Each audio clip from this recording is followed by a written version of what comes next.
Welcome back to the Imperfectionist Podcast. My name is David Rendell, and I've got some fun things to talk about with you this week. By the time you listen to this, I'll be on my way to Wisconsin for Ironman Wisconsin. It'll be my 7th Ironman, but my first since 2019. In 2019, I did 3 Ironmans in 3 months. I did Mont Tremblant in Quebec in Canada. Then I did Maryland and then Florida, and then the pandemic hit and it was no more Ironmans for Dave. And I was supposed to do Wisconsin last year, Ironman Wisconsin last year. It broke my toe a month and a half or so before the race, so I couldn't keep training. So I rescheduled it to this year. And Ironman is a great thing to talk about for the Imperfectionist Podcast for a few reasons. First of all, I got in trouble my whole life, as we've discussed, because I couldn't sit still, be quiet, and do what I was told. And one of the big ones was not sitting still, and we called me hyper growing up, and thought it was this huge accomplishment to learn to sit still. And then as an adult, I started doing Ironmans. I did my first one in 2016 in Lake Placid.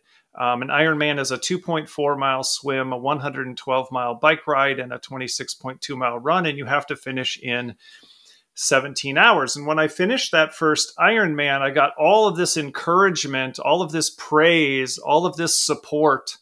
Facebook messages, text messages, voicemail messages from people that I know all over the world who were cheering me on. And you can watch the finish line online. And this outpouring of support, positive feedback for what? For doing an Ironman, for being very, very, very active, for moving almost nonstop for 16 and a half hours. That's how long it took me to finish the first one, which isn't very impressive. There's an 83-year-old Catholic nun named Sister Madonna Booter who's done it in about the same time.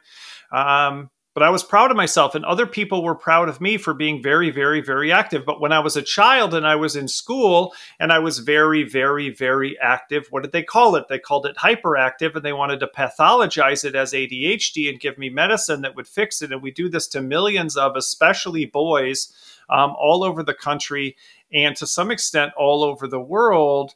And so here's what's important about that. When I was a kid, I got criticized and punished for being very, very, very active. Then I got more active and I got praised and rewarded. Now, 2 things happened. The situation changed. I'm in a situation, Ironman, that rewards you for hyperactivity.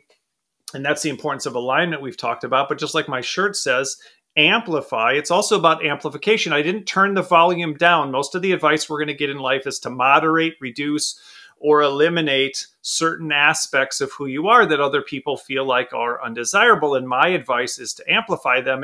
And this is a good amplification story. It wasn't when I moderated, reduced, or eliminated my activity level that I had success and even admiration from others. It was when I amplified it that even some of those same people started praising me for the very thing they used to punish and criticize me for. So that's one of the Ironman lessons, at least in my own life. But there's another one I've been not trying to stay motivated, but one of the ways I increase my motivation level and stay focused on things I'm trying to accomplish is you can watch all sorts of Ironman races and documentaries and things like that on YouTube. And I sort of put that on my list of things to do when I'm getting ready for a race, because it's encouraging. You know, you watch somebody who's 310 pounds finish the race. You watch somebody who's missing a leg finish the race. You watch somebody who's fighting some debilitating degenerative neurological disease finish the race. You watch, I just watched a 78-year-old lady who also volunteers to help kids who are having difficulty, saw her finish the race. And so, you know, when you're trying to stay motivated or increase your motivation level or quiet those doubts that you might have, you know, that's one way to do it. And one of the stories I've been following a lot lately is a guy named Nikic. He's the first person with Down syndrome to ever complete an Ironman triathlon. He finished in Florida a couple years ago, shortly after things cleared up after the pandemic. That was especially cool to me because I've done that race twice. And also that used to be my job. When I started working out of college, I worked with people with developmental disabilities, a lot of people with Down syndrome. Then I started working with adults with developmental disabilities, a lot of people with Down syndrome. And so I'm excited to see him showing people what's possible. And one of the important lessons there that I've brought up in the past that I learned from working with the people with developmental disabilities is you have to focus, and I think this is just true for all of us, but I learned it there. You focus on what somebody can do and what they want to do, what they like doing, instead of what they don't like doing and what they can't do. You're not going to change a lot of the things that somebody can't do. Chris Nikic will have certain limitations for the rest of his life. And even some of those limitations make it harder for him to do an Ironman. So, for example, one of the limitations of having Down syndrome is lower muscle tone. So even when he works out like somebody else does, he doesn't get the same return, and his body doesn't build muscle in the same way that somebody else's will. But apparently doing an Ironman is something that someone with Down syndrome can do, as evidenced by Chris Nikic. So instead of saying, well, Chris can't do this, or maybe he couldn't accomplish certain things academically or whatever, or there's certain jobs he can't do or certain skills he can't master, this is something he can do, and let's focus on that. And now he's become a motivational speaker, which I also think is awesome because I'm a motivational speaker, and he travels around sharing his story, and stories are the most powerful ways of speaking. And now he's inspiring other people with all sorts of disabilities to do Ironmans and to push their limits. And so I just think that's an absolutely fantastic Ironman story. And so I was watching I think it was the 2022. Yeah, it was the 2022 Ironman World Championship. So, that's where, all the winners of all the Ironmans throughout the year go to find out who is the female Ironman champion of the year of the world, the male Ironman champion of the world. And they also have different categories and things like that. And they have sometimes celebrities and also age group people who've won their age group at an Ironman or have done a certain number of races can sort of earn their way in. You can't sign up. You have to earn your way in. And Chris Nikic was one of the people selected to participate in the Ironman World Championship, which is one of the toughest Ironmans there is. You're literally running through something called the lava fields. The wind is tremendous. The hills are difficult. The heat is always brutal. And I got to watch Chris Nikic, and I didn't know this. I didn't know that this had happened. I've been following him on Instagram, and I would encourage you to as well. His last name is spelled Nikic, Chris Nikic. He's constantly posting his workouts and stuff like this and talking about being 1% better every day and constantly trying to improve yourself. But he finished the race 16 and a half hours, same as my time in Lake Placid for that first one. He finished the Ironman World Championships, first person with Down syndrome ever to do that at the same race. It was the first person that they know for sure, it's probably happened in the past, but that had autism, who finished the race. And so Chris's story is incredibly inspiring for people. Again, you could focus on all of the negatives of Down syndrome. There are tests that people take before, while their child is still in the womb, where they'll tell you that your child has Down syndrome. And some people decide that that isn't a pregnancy worth keeping. That's not a child that they want to have. And I hope Chris's story shows that that's a short-sighted view. We all have different kinds of limitations, and somebody isn't less valuable as a human being because they have Down syndrome.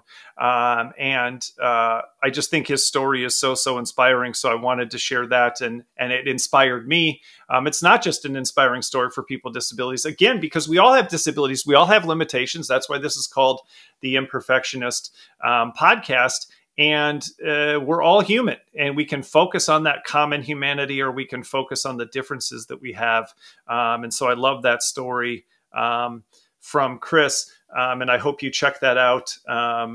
And maybe, look at ways where you can push your limits. And again, not by trying to go, again, fix something that's a part of who you fundamentally are. That's certainly not what I'm about. I don't think everyone should do an Ironman. And in fact, that's something I don't like about Ironman. One of their slogans is anything is possible, and it's not. And I think that's unhelpful. Chris Nikic is pushing his limits, but pushing your limits means that we have limits, right?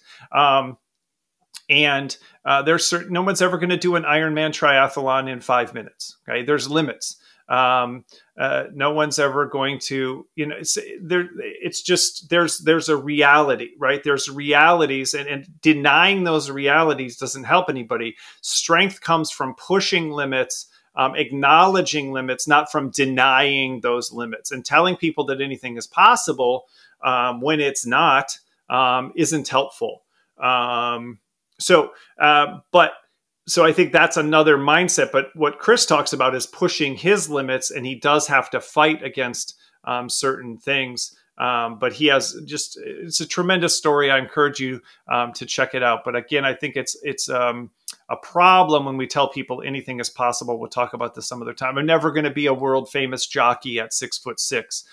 It's important to acknowledge our limitations, acknowledge what can be changed and what should be changed, and build on the things that we can do and that we want to do, not just try to, be anything or do anything. So I love that story from Chris. I also wanted to give a follow-up to a story. It was also cool to see, I think it was called Team Liza. There's this girl who had some type of severe brain injury, and her mom does the Ironman with her. Her mom runs, bikes, and swims the Ironman and pulls her and pushes her along the way. And I don't know if I've ever told any of those stories before, but they were the first mother-daughter team to complete the Ironman World Championship. And I thought that was an amazing story as well, and an inspiring story. Again, of what you can do instead of focusing on what you can't do. So I wanted to give an update from Joe Whale. We talked about him in the past, Doodle Boy. If you haven't heard that story, go back and listen to, I think, the second episode. I'm not sure. I wonder if there's a way to search that. One of my imperfections is not being clear on that detail. But Joe Whale, his name is Doodle Boy because one of his teachers told him to stop doodling. His other teacher helped him get a Instagram account. People started following it. People started loving it. He got hired by a local restaurant to draw these doodles all over their walls. He got befriended by a guy named Mr. Doodle, and he did a gallery show. He's done collaborations with the Duke and Duchess of anyway, Cambridge, I think. Some of the royal family. He's done illustrated books. He's made coloring books. He's done a collaboration with Nike. And again, I think sometimes people are like, oh, that's interesting, but that's maybe going to be short-lived, or you still need to have a backup plan, or we'll see where that goes. So I thought it's interesting. I still follow him, Joe Whale, like the animal, Whale. You can follow him on Instagram. He just did another collaboration with Marks and Spencer, which is one of the largest department store chains in the United Kingdom.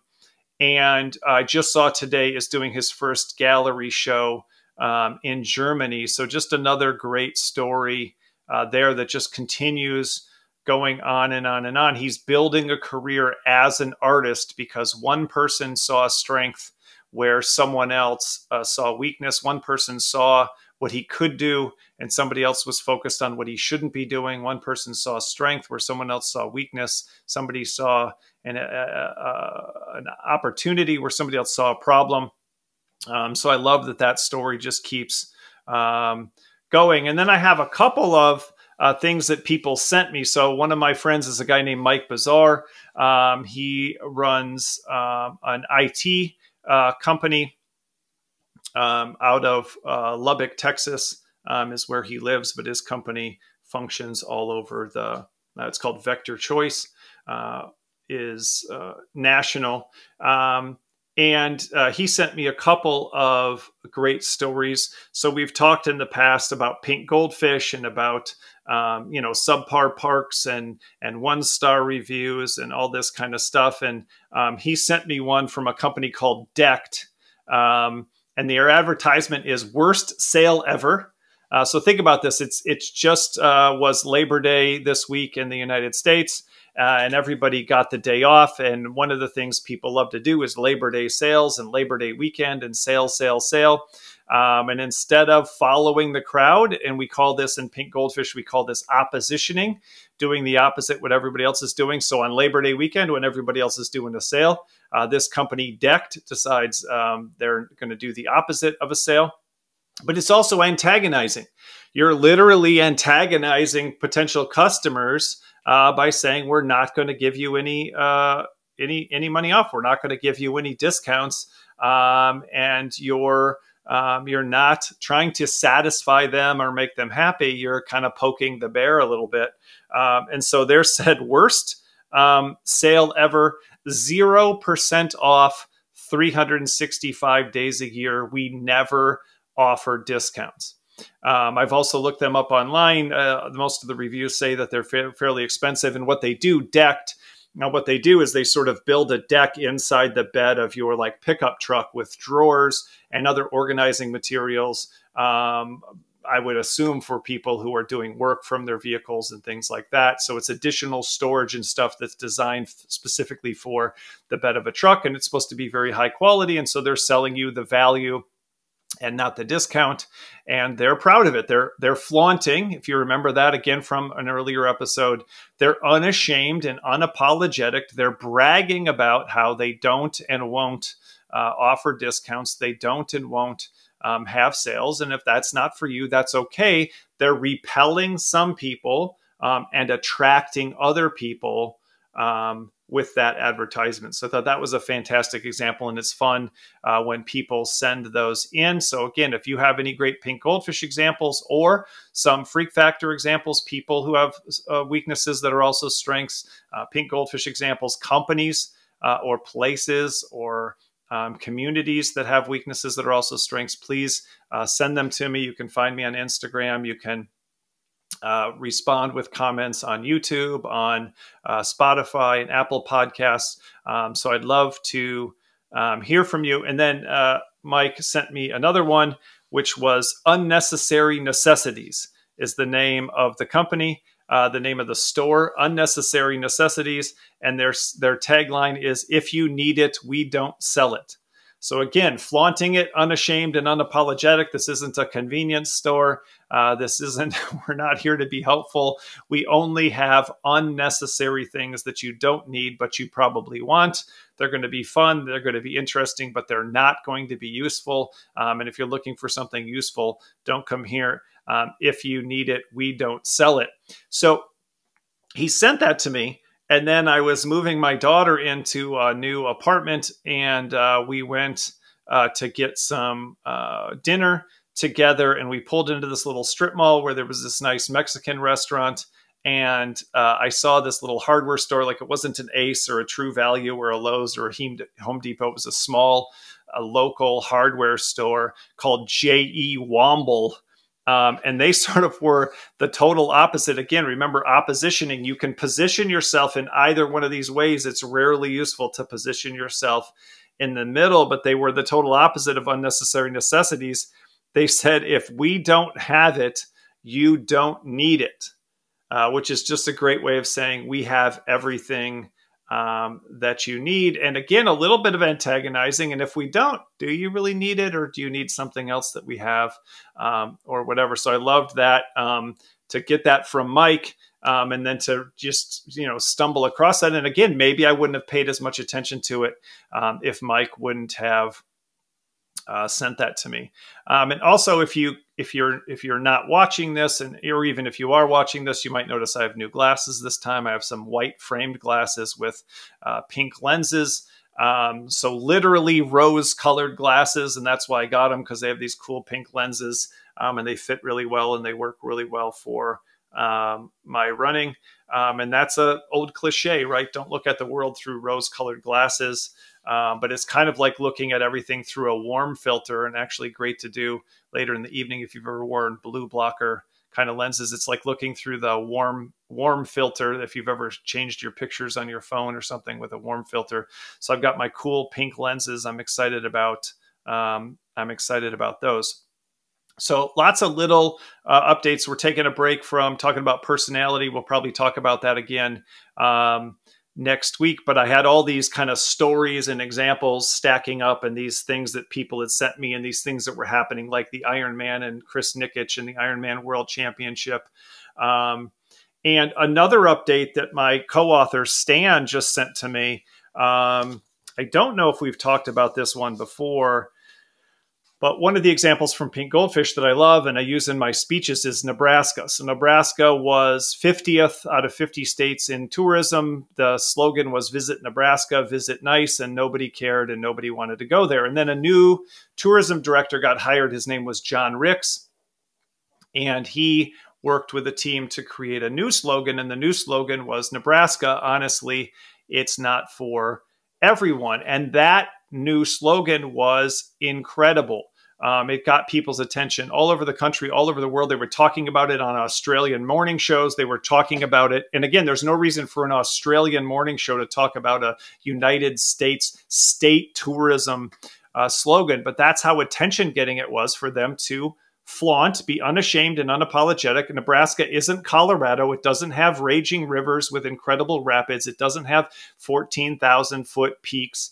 It isn't what its neighbor is in direct comparison. And it's not for everyone. Nebraska isn't for everyone. And it wasn't apparently for very many people because almost nobody was going there. That's why they were last in tourism. So all they did was acknowledge it. Stan and I call that exposing, is one of the key parts of Pink Goldfish. Exposing, just being honest.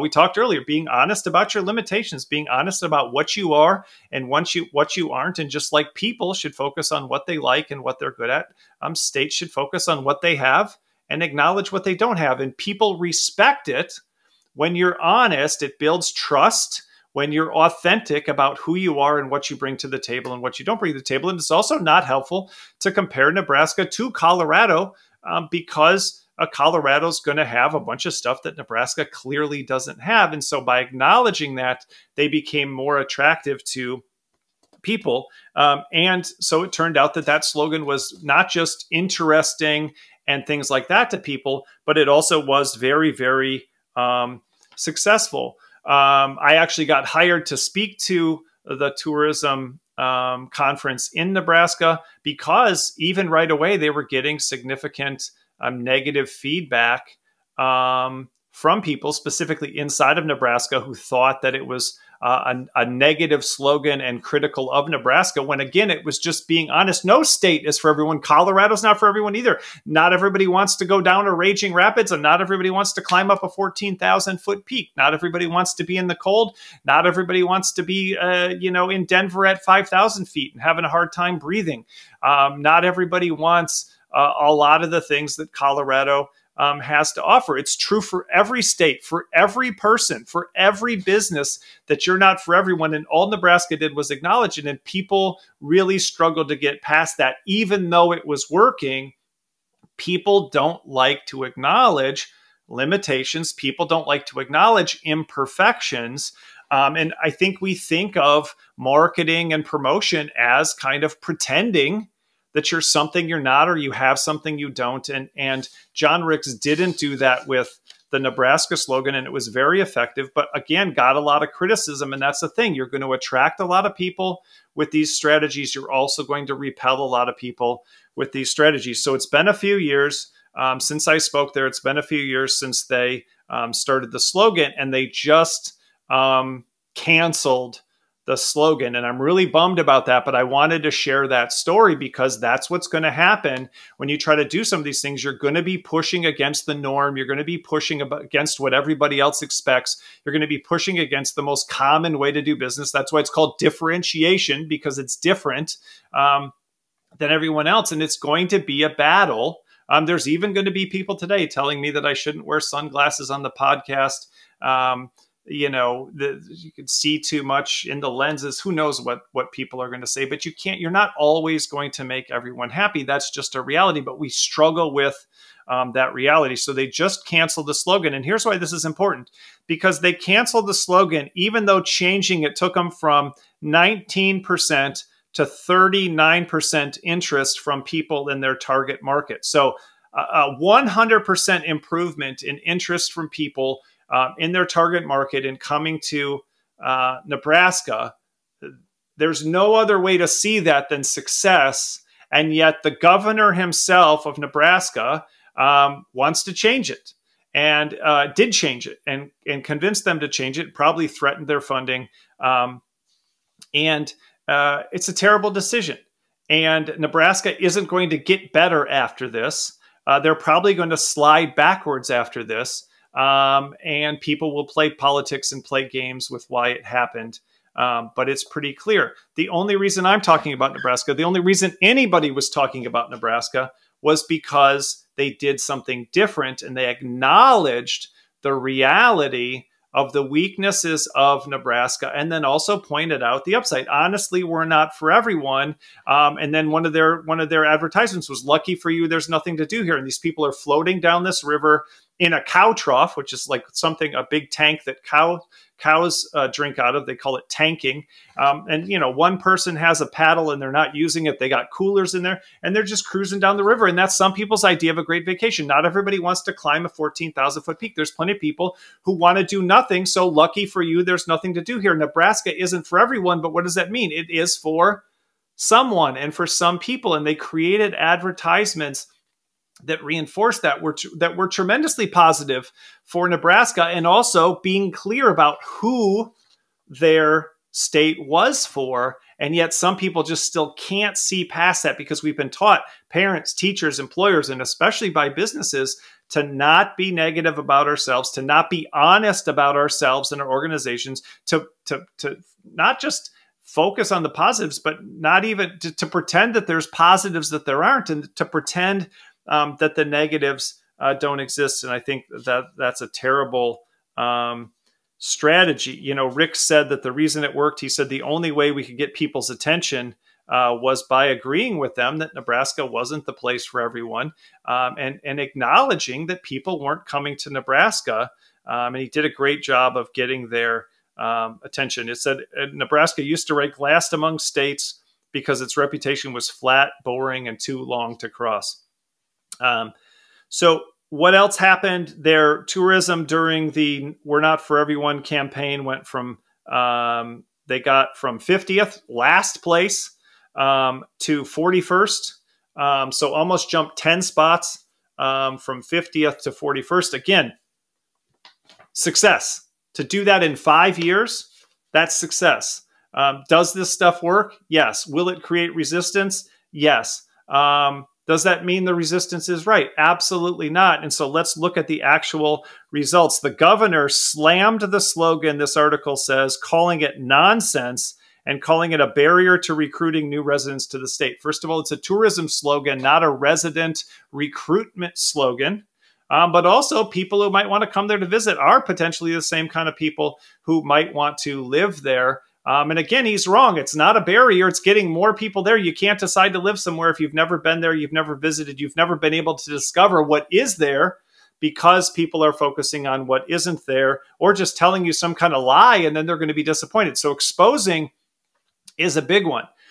Exposing is being honest about your limitations, what you can do, and what you can't do. I mean, I'm about to do this Ironman, and I'm not going to be the fastest, and I might not even finish. I'm not an elite athlete. I'm 50 years old. I'm going to struggle on the bike. I'm going to be slower than a lot of people on the swim. I'm going to end up walking probably a bunch of the run. I could pretend that's not true. I could, promote myself as something that I'm not. I could tell myself things that aren't true to get pumped up, but that's not reality. And so, the governor, the new governor of Nebraska, has this all wrong, and it's really, really frustrating me. Rick said that most of the criticism wasn't coming from out-of-state visitors. It was coming from Nebraska residents who considered it a put down. So again, why is it a put down, right? Because we only want to talk about the positives of something and not the negatives. And that's why I call this the Imperfectionist Podcast, because we think it's shameful somehow to have imperfections. We think it's shameful somehow to not be perfect. But that's not useful. Nikic doesn't need to be ashamed of having Down syndrome. He doesn't need to be ashamed of his limitations. And what we admire about him is what he's doing with what he can do, what he's doing with the abilities that he does have, and inspiring other people to do things with what they do have.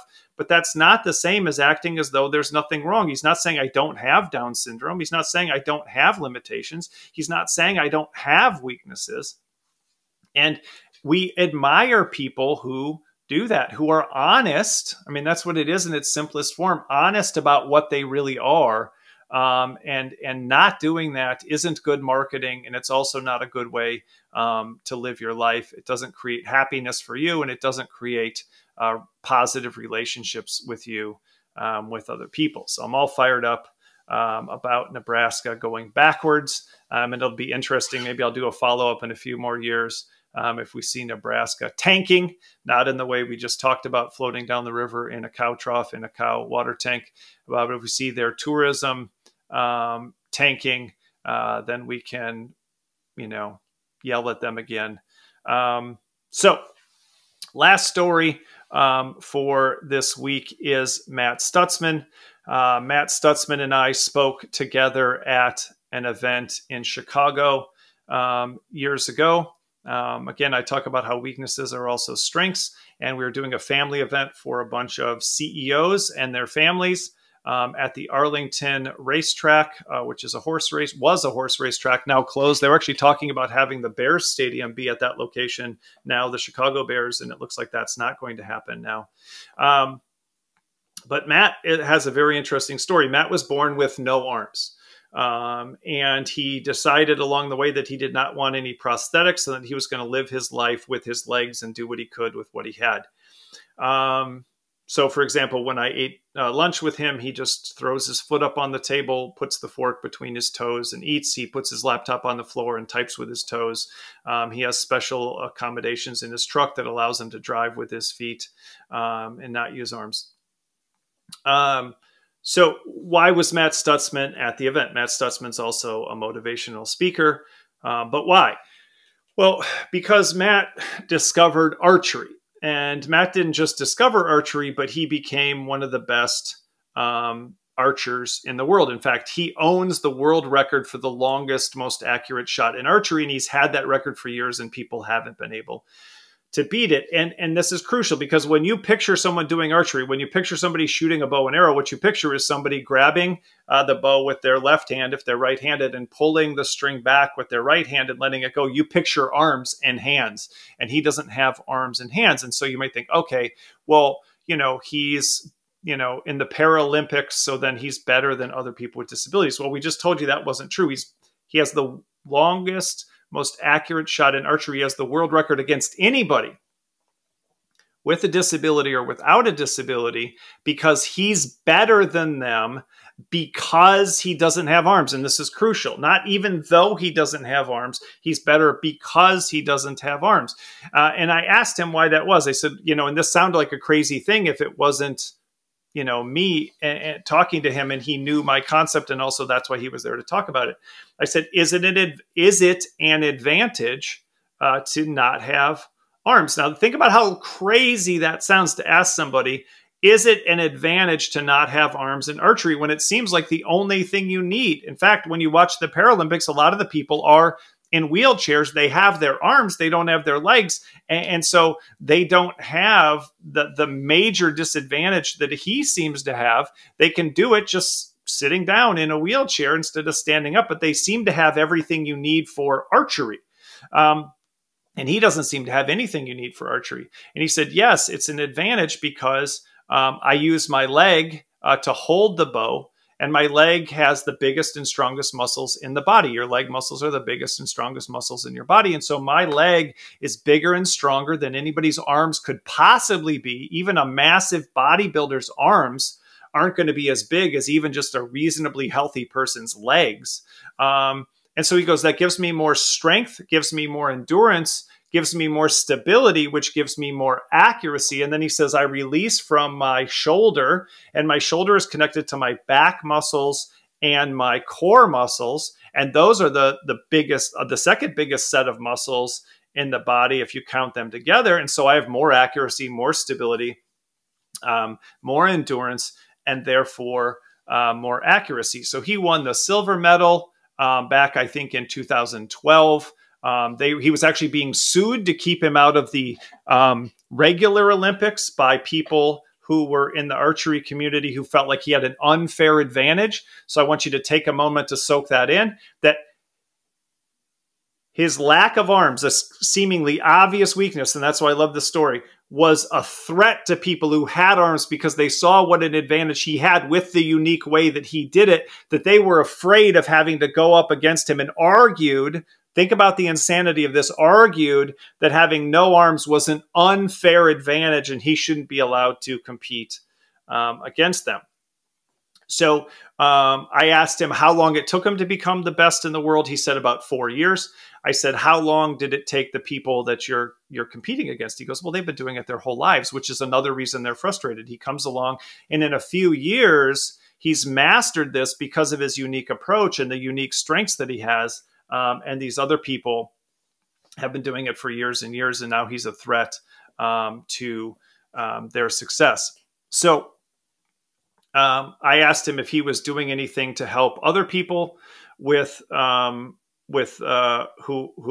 didn't have arms to start this, and he said, yeah. He said, I've been training other people without arms. He's famously training this 17-year-old girl in India who was also born without arms, and she just competed in the Paralympics as well. And so he's like, yeah, because this is a huge strength that these people have that they don't know about.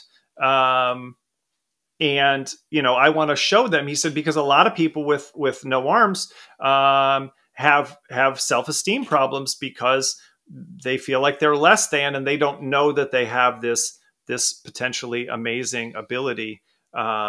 So he started doing that.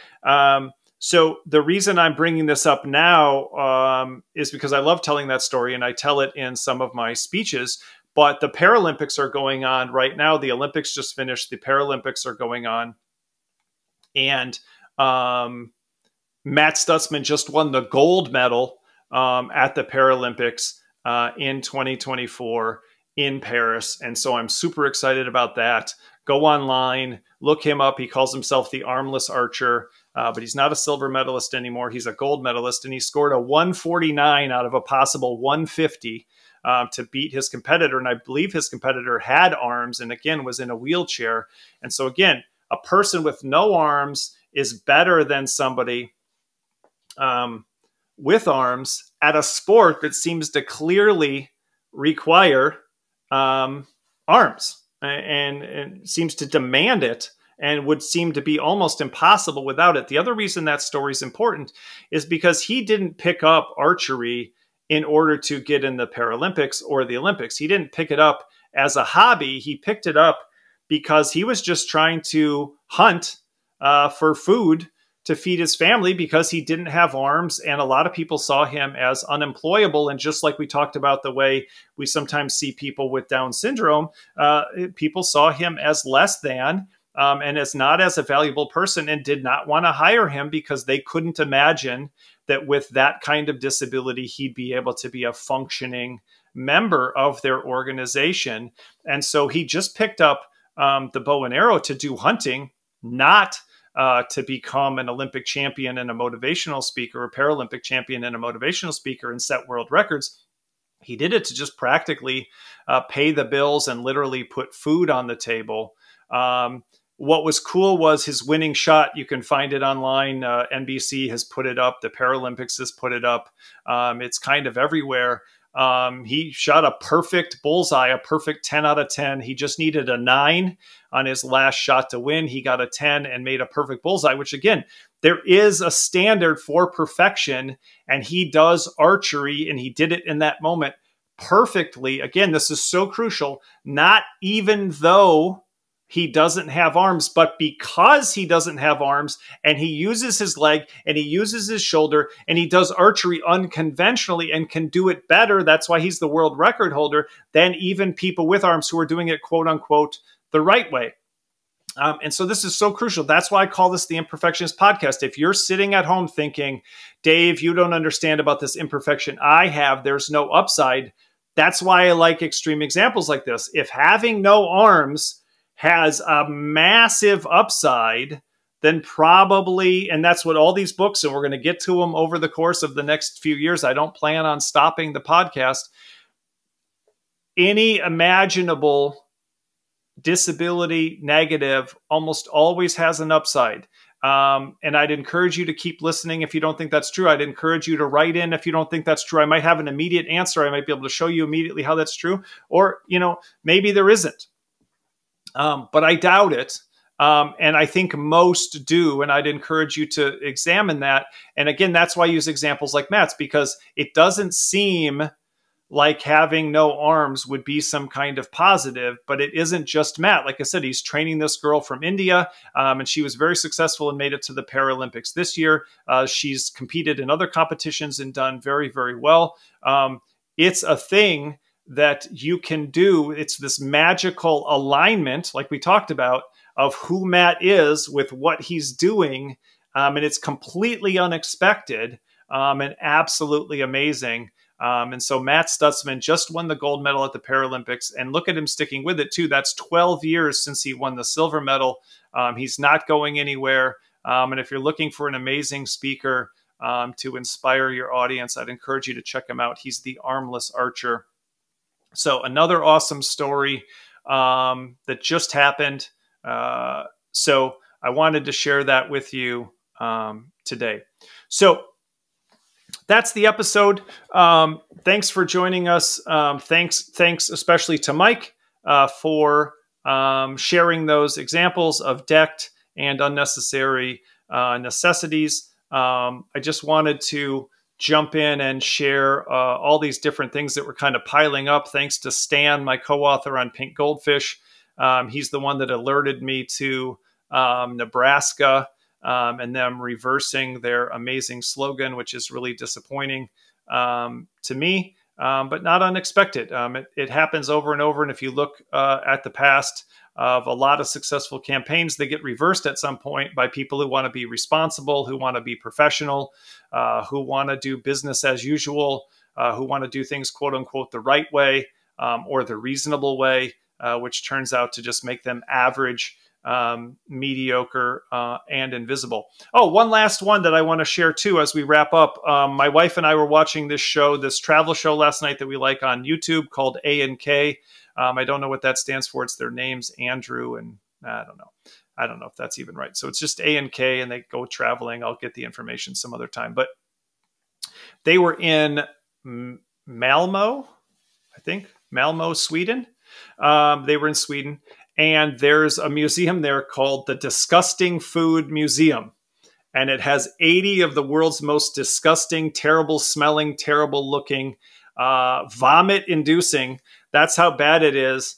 They'll let you try it. They'll let you smell it with some of them. And they literally hand you like a barf bag from the airline. They hand you a barf bag when you come in because they know this is going to be horrifying. So again, think about it. Normally a museum, you think it's supposed to be pleasing. It's supposed to be fun. It's supposed to be nice. Restaurants are supposed to offer you tasty and delightful and wonderful things. And this place is only open to be disgusting and revolting and to share those things with you. So they have this maggot infested cheese was one of them. They have this fruit that literally smells like a dead body. They just have all these terrible, terrible things that you can see and smell and taste and touch. Not for me, but that's, again, the Disgusting Food Museum is not for everyone, and pretending that it was, or just highlighting the upside somehow of that and not acknowledging the negatives. And think about that. Think about that from antagonizing. They're not even pretending you're going to like this in the traditional way. Hey, when you come to our museum, you might throw up, so here's a bag to help you with that. And they're also flaunting it. It's not called It's Not So Bad If You Just Get Used to It and Have an Open Mind Food Museum. It's called the Disgusting Food Museum. You're probably going to think this is terrible. It probably is. You probably won't like it. And that's exactly why this place is open. So imperfection works. Imperfection is powerful. Imperfection is something we should expose. Imperfection is something that we should flaunt. Flaunting it and exposing it inspires other people. Matt Stutzman is inspiring people all over the world. Joe Whale is inspiring people all over the world, and he continues to have an impact. Chris Nikic is inspiring people all over the world. So acknowledge those weaknesses, acknowledge those imperfections, and look for ways to put your strengths to work. Focus on what you can do, not what you can't do.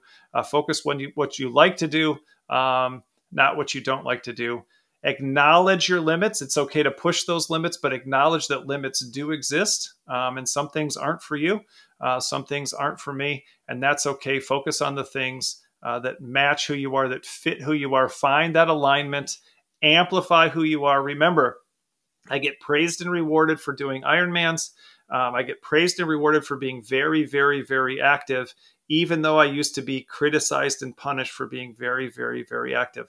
It's not in the moderation, the reduction, or the elimination of who you are that you find success. It's in the amplification. So thanks for joining me again for this kind of smorgasbord, mosaic, collage episode of the Imperfectionist Podcast. I wanted to share all those different stories with you. If you enjoy it, like it, subscribe, share it with others. Some of you have been sharing the episodes when you see them on Instagram. We're on TikTok now, sharing clips from the episode, Instagram, Facebook, LinkedIn.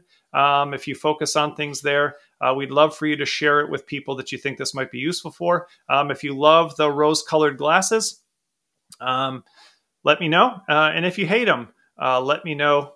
Go ahead and tell me that they're the worst, because this is the Imperfectionist Podcast. All right. Thanks for joining us. I am David Rendell. This is the Imperfectionist Podcast, and we will see you next week.